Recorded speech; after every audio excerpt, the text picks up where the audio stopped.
भगवत प्राप्ति मार्ग में, तो तीन चीज की चिंता छोड़ दो। भोजने छादन, भोजन माने भोजन प्रसाद, और छादन माने ये मकान और ये कपड़ा। तो तीन चीज की चिंता छोड़ दो।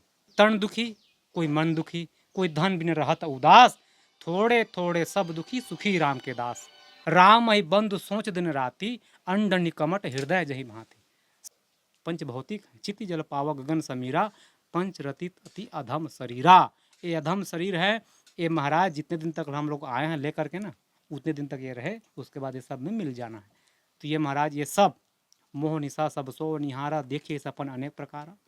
तो हम थोड़ा सा एक आपसे विचार जानना चाहते हैं, जैसे कि आप यहाँ जंगल में हैं और बड़े आश्रम हैं, बहुत सुविधा आपको मिल सकती है। चाहे तो आप अपने भक्तों को या शिष्यों को या मेरे जैसे को कुछ भी तुच्छ प्राणी को बोलोगे तो जो चाहिए वो मिल जाता है, लेकिन फिर भी आपने वो सारी सुख सुविधा क्यों छोड़ी है? क्यों जंगल में? क्या यहाँ इतना क्या आनंद है? देखिए, हमारे ठाकुर जी कहते हैं, हम लोग कुछ छोड़े नहीं है सीताराम।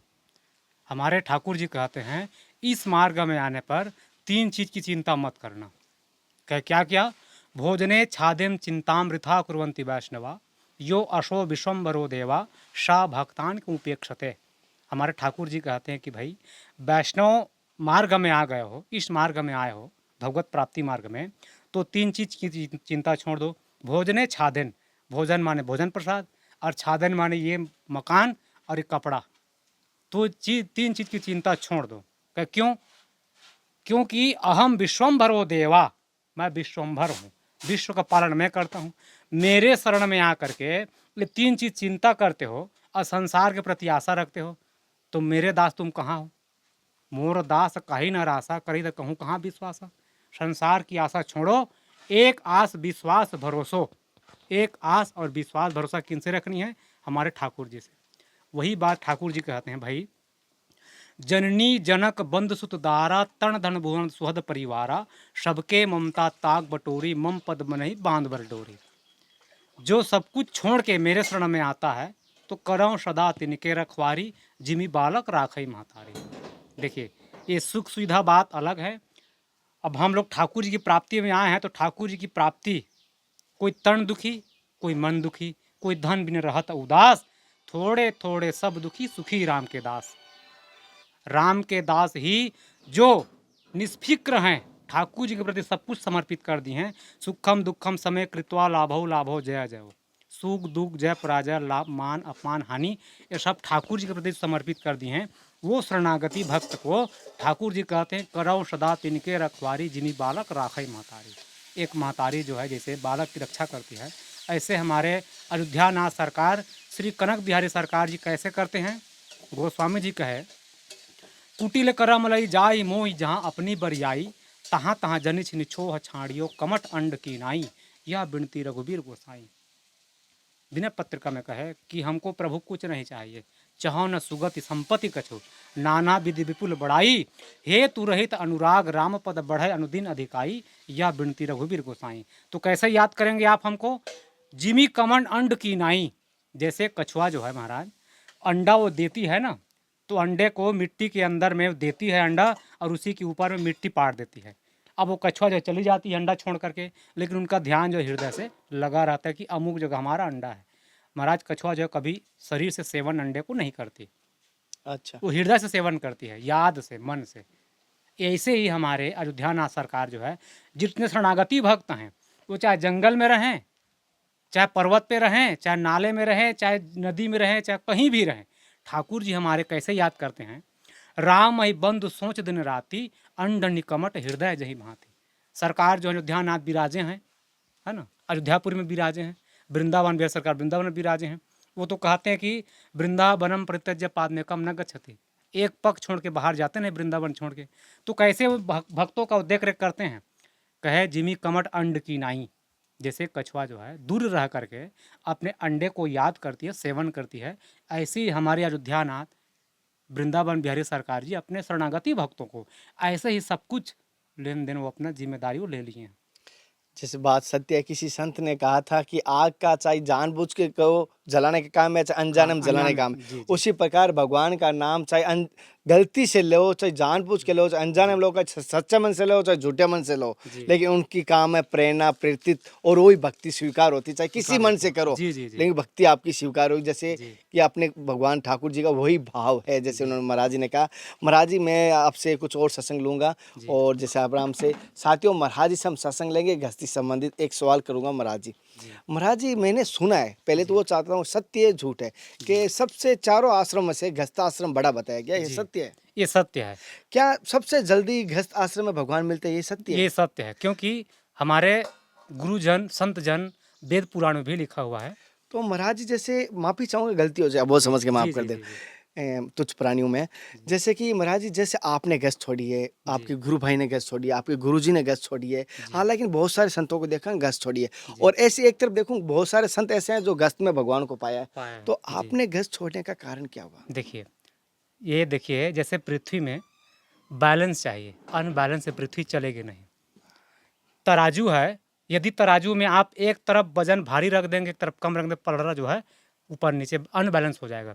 ऐसे ही धरती में देखिए, गृहस्थ आश्रम को हमारे वेदों ने कहा है कि धन्यो गृहस्थमो आश्रम, धन्य गृहस्थ आश्रम। कहाँ? जहाँ अपने कर्म करते करते अपने धार्मिक निष्ठा रखते हुए ठाकुर के प्रति जुड़े हुए हैं, और अपने जिम्मेदारी निभाते हुए जो ठाकुर जी की सेवा भजन पूजन कर लेते हैं, धन्यो गृहस्थमो आश्रम, ऐसे गृहस्थ आश्रम धन्य है। भगवान भोलेनाथ जी का है, सो कुल धन्य उमा सुनु जगत पूज्य सुपुनीत, श्री रघुवीर परायण जही नर उपज विनीत। आपने अभी प्रश्न किए कि गृहस्थ आश्रम में रह करके ठाकुर की प्राप्ति हो जाती है, तो गृहस्थ आश्रम क्यों छोड़ के आप विरक्त में गए हैं? देखिए, ये है कुछ करनी, कुछ कर्म गति, कुछ पूर्वज के भाग। ये तो हमारे गुरुजनों की कृपा है, कुछ पूर्वजों की कृपा है, उन्हीं की आशीर्वाद है, ठाकुर जी की कृपा है, क्योंकि ठाकुर जी पहले तो कृपा किए हैं। कबहि करु करुणा नर देहि, देत ईसु बिनु हेतु सनेहि। कभी कृपार जीवात्मा के असहनीय दुख को देख करके भगवान जो है ये मनुष्य योनि दिए हैं। अब इस मनुष्य योनि में देख करके हम यदि गृहस्थ आश्रम में फंसे रहेंगे, देखिए, अपनी अपनी पात्रता के अनुसार सोच विचार है। हम लोग क्या सोचते हैं, ये सब राम भक्ति के बाधक जितने हैं ना, विनय पत्रिका में माता मीराबाई जी गोस्वामी जी से कहे कि प्रभु, जाके प्रिय न राम बाई देही, जिसको श्री सीतारामचंद्र जी प्रेम नहीं है, उसके साथ क्या करना चाहिए? तो गोस्वामी जी उत्तर देते हैं, जाके प्रिय न राम बाई देही, ताहि तजिए कोटि बैरी सम, यद्यपि परम स नहीं। उस चीज का त्याग कर दो, या उस जीव का त्याग कर दो। तो कहे आप प्रमाण बताइए। लोग तो प्रमाण मांगते हैं ना, जैसे आपके देखने वाले भक्त लोग भी प्रमाण मांगेंगे, तो उसका प्रमाण गोस्वामी जी देते हैं। कौन कौन किसका किसका त्याग किए? कहे कि तजियो पिता प्रहलाद विभीषण बंधु भरत महतारी। प्रहलाद जी अपने पिताजी का त्याग किए, किनको? हिरण्यकश्यप को। हिरण्यकश्यप जो है, ये सतयुग में हिरण्याक्ष, हिरण और हिरण्यकश्यप, ये चार भाई जो सनक संदन सनकादिक सनत कुमारी श्राप दिए थे। ये कौन है? तो भगवान के द्वारपाल हैं। ये द्वारपाल हरि के प्रिय दो, जय अरु विजय जान सबको। तो प्रथम जन्म में ये जन्म लिए हिरण्याक्ष और हिरण्यकश्यप। तो वही श्राप के कारण इनको तामसी वृत्ति प्राप्ति हुई थी, असुर योनि में चले योनि गए में थे। चले गए। तो इनको श्राप मिला था, उसी अनुसार से, श्राप के अनुसार से ये तामसिक वृत्ति वाले हुए, भगवान का स्वीकार नहीं किए। तब प्रहलाद जी अपने पिताजी का त्याग कर दिए। क्यों? क्योंकि जिसको भगवान में प्रेम नहीं, उसका त्याग करो। तजियो पिता प्रहलाद विभीषण, विभीषण जी अपने भाई रावण का त्याग कर दिए, राम जी को नहीं माने, त्याग कर दिए। बंधु भरत महतारी, भरत जी महाराज अपने माता कैकेयी जी का त्याग कर दिए। और गुरु बलि तजियो, गुरु का त्याग किए हैं राजा बलि, क्योंकि राजा बलि शुक्राचार्य जी की कृपा पात्र हैं, दैत्य गुरु शुक्राचार्य जी की। जब ठाकुर जी की प्राप्ति के लिए हम लोग यज्ञ अनुष्ठान जब तब करते हैं, और वही ठाकुर जी स्वयं आ गए वामन रूप के अवतार में, तब बलि राजा के पास गए तो उनको भिक्षावृत्ति कहे, भैया हमको 3 पग चाहिए। तब राजा बलि जो है कहे, आज तक कोई भी मेरे द्वार पे आए हैं, मैं किसी को खाली हाथ जाने दिया नहीं हूँ, यहाँ से निराश हो कोई जाता नहीं है। आप आए हैं तो आपको भी हम निराश नहीं करेंगे, आप जो कुछ मांगे। तब दत्त गुरु शुक्राचार्य समझ गए कि ये विष्णु है, छल करने आया है, अब छल करके ये सब कुछ हड़प के ले जाएगा। तो वहाँ पे उसको मना किए कि ये छलिया विष्णु है, तुम इसके बात में मत पड़ो, छल करने आया है। तो कहे, देखिए गुरु जी, आप हम आपको हम गुरु क्यों बनाए हैं? भगवत प्राप्ति के लिए, यज्ञ अनुष्ठान कर रहे हैं भगवत प्राप्ति के लिए। सब साधन का यही फल है कि भगवत प्राप्ति। और वही भगवान जो है अखिल ब्रह्मांड नायक सार सर्वस्व प्रभु जो है मेरे दरवाजे पे आए हैं मांगने के लिए, याचक बन के आए हैं। तो हमारी जिम्मेदारी ये है कि हम सबका त्याग करें और ठाकुर जी को स्वीकार करें। तो गुरु बलि तजियो, वहाँ गुरु का त्याग कर दिए। अकंत ब्रज बनितनी, बनिता वहाँ की स्त्रियाँ जो है, गोपिकाएँ जो हैं वृंदावन में, पतियों का त्याग कर दिए। क्यों? क्योंकि देखिए ये जो शरीरधारी जो जितने हैं ना, ये पंच भौतिक शरीरधारी हैं। क्षिति जल पावा गगन समीरा, पंच रतित अति अधम शरीरा। ठाकुर जी प्रश्न करते हैं कि देखो देवी, आप लोग अपने अपने पतियों के पास जाओ, अपने पति को त्याग करके पराये पुरुष के पास आई हो। तो वहाँ गोपिकाएं एक जो है कथा सुनाती हैं। कह देखिए ठाकुर जी, आप ध्यानपूर्वक सुनिए। एक जीवन में दो दंपत्य जीवन रहते थे, पति पत्नी, बड़े प्रेम पूर्वक जीवन यापन चल रहा था। अब कुछ दिन के बाद जब अकाल पड़ गई वहाँ, तब पति देव कहे कि देवी हम जा रहे हैं परदेश काम करने के लिए, अब कुछ वहाँ से अन्न धन मिल जाएगा, आ करके फिर अपना जीवन यापन करेंगे।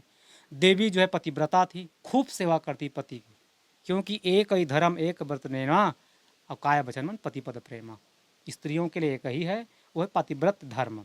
तो उसी अनुसार से ये पतिव्रत धर्म स्वीकार करके नित्य अपने पति देव की पूजा पाठ करती, भोग राग लगाती, जैसे हम लोग ठाकुर जी की करते हैं ऐसे ही। तब जब परदेश जाने लगे पति देव, कहे आप तो जा रहे हैं परदेश, तो मैं अब किसकी सेवा करूं? कहे एक काम कर, मिट्टी का पुतला बना ले, जैसे मैं हूँ ऐसे ही पुतला बना ले, उसी को पति मान करके पूजा पाठ करते रहना। अब महाराज करते रहे। अब कुछ दिनों के बाद महाराज पति देव आए शाम के समय और दरवाज़ा खटखटाने लगे, देवी दरवाज़ा खोलो। अब वो पत्नी जो है मिट्टी से जो बना हुआ जो मूर्ति है उसी की पूजा पाठ कर रही थी।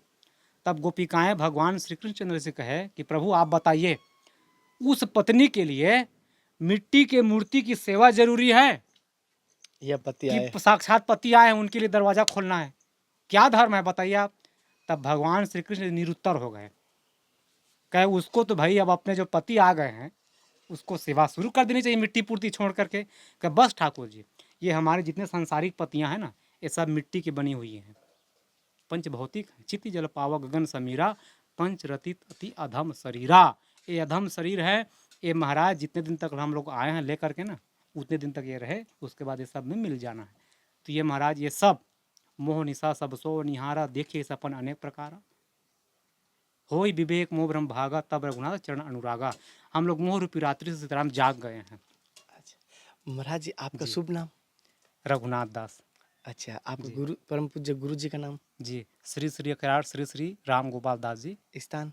स्थान है गुरु स्थान पंचमुखी हनुमान मंदिर, छत्तीसगढ़, छत्तीसगढ़ देवघाट। देवघाट पर। जी। अच्छा महाराज, आप बच्चापन से सन्यासी हैं या गृहस्थ का पालन करके आए थे? नहीं नहीं, गृहस्थ आश्रम में नहीं है मैं कक्षा 8वीं पास करके गृह त्याग कर तो दिया। महाराज जी कक्षा 8वीं पढ़े हैं जी। और जो मैं ज्ञान की आपको ये सागर देख रहा हूँ, जी। जो इतना भवसागर है जिसकी गहराई में मैं जा रहा हूँ, उतना आप गहराई में मुझे लेके जा रहे हो। जी। और मुझे लगता है कि ऐसा लगता है कि सुबह से शाम हो जाए तो भी हमारी प्यास जी। बंद नहीं होगी। जी। तो ये ज्ञान की प्राप्ति क्या गुरु आशीर्वाद से हुई या गुरु आज्ञा से हुई? हम तो जहाँ तक अपनी अनुभव बता रहे हैं, ये तो गुरु जी की पहली कृपा है, क्योंकि हमारे गुरु जी हम लोग को नया जन्म दिए हैं। सत्य है ये तो। ये शरीर जो संबंध जो शरीर जो रहा, इस संबंध से पुनर्जन्म हुआ है। पुनर्जन्म दिए हैं। और गुरु जी की कृपा से नाम, माला, तिलक, है ना, और लंगोट, ये वस्त्र आदि गुरु जी की कृपा से हुई है। और ये ठाकुर जी का जो बेस है ना, देखिए शरीर तो वही है, चाहे गृहस्थ हो विरक्त हो, शरीर तो वही है पंचभौतिक शरीर, लेकिन महत्व बढ़ जाती है भगवान की बेस। ये वेश धारण किए हैं, ये हमारे श्री गुरु जी महाराज की कृपा से। उसके बाद हम तो जहाँ तक कहते हैं, मति कीरति गति भूति भलाई, जब जहीं जतन जहाँ जहीं पाई, सो जानब सत्संग प्रभाऊ, लोक वेदन आन उपाऊ। ये केवल और केवल संतों के सत्संग करने से कृपा हुई है, गुरुजनों की कृपा हुई है। जो कुछ है ज्ञान, ये गुरु कृपा है, ठाकुर जी कृपा है। जैसे कि महाराज जी ने कहा ये बात सत्य है, जैसे कि एक सुहागन स्त्री की जब मांग भरी जाती है तो उसकी सुहागन की स्त्री का एक प्रतीक पता चल जाता है कि यहाँ इसके पीछे एक पति है या एक पतिव्रता है या इनके शादीशुदा है। उसी प्रकार जब ये जो ये देख रहा हूँ श्रृंगार जो ये तिलक होता है तो पता चल जाता है हम भी ठाकुर जी से विवाह कर सकते हैं, हम भी ठाकुर जी की पत्नी हैं, हम ठाकुर जी के प्रति वही समर्पण भाव रखते हैं। यही गुरु जी के भाव है। महाराज जी से जो मैं विचार जाना है बहुत अद्भुत लगा। आपको महाराज जी की सत्संग कैसी लग रही है मुझे ज़रूर बताना। महाराज जी से सत्संग हम और भी लेंगे और आपको अभी तक जो सत्संग दी है वो किस प्रकार लगी मुझे ज़रूर बताना। आपको हो सकता है महाराज जी की शाम को या सुबह इस जंगल में मैं कम से कम 3 से 4 दिन की यात्रा में आया हूँ, तो कोशिश करूँगा यहाँ पर जो दिव्य विलक्षण संत है, जो गुप्त संत है उनके जैसे कह सकता हूँ आज भी इस जंगल में त्रेता युग सतयुग के संत 7 तो 8 फीट के वाइट वस्त्रों के साथ कह सकता हूँ दर्शन होते हैं। अगर हरि की गुरु की कृपा हुई, अगर सच्चे मन से आए हो तो मैं कहूँगा आप बड़े बड़े आश्रम में जाते हो जाइए, बड़े बड़े मंदिरों में जाते हो जाइए, लेकिन वहाँ का अगर महत्व आपको पता नहीं है तो व्यर्थ है। जैसे आपने पात्र होता है घड़ा उल्टा रखा हुआ है, चाहे कितना भी पानी डालोगे उसमें नहीं जाएगा, चाहे दूध डालोगे तो भी नहीं जाएगा। सभी से कहूँगा और ध्यान रखें, संत मिलन को चालिए तज माया अभिमान, ज्यों ज्यों पग आगे धरे कोटि यज्ञ समान। संतों से मिलने जाए, समर्पण भाव से जाइए। फिर मिलते हैं नए संत महात्मा के साथ। तब तक जय हिंद, वंदे मातरम, हर हर महादेव, जय श्री कृष्णा, जय सीताराम। हे नाथ, हे मेरे नाथ, मैं आपको भूलूं नहीं, मैं सबके काम आ जाऊं, किसी से कुछ नहीं चाहूं, यही कृपा करें संतों महात्मा।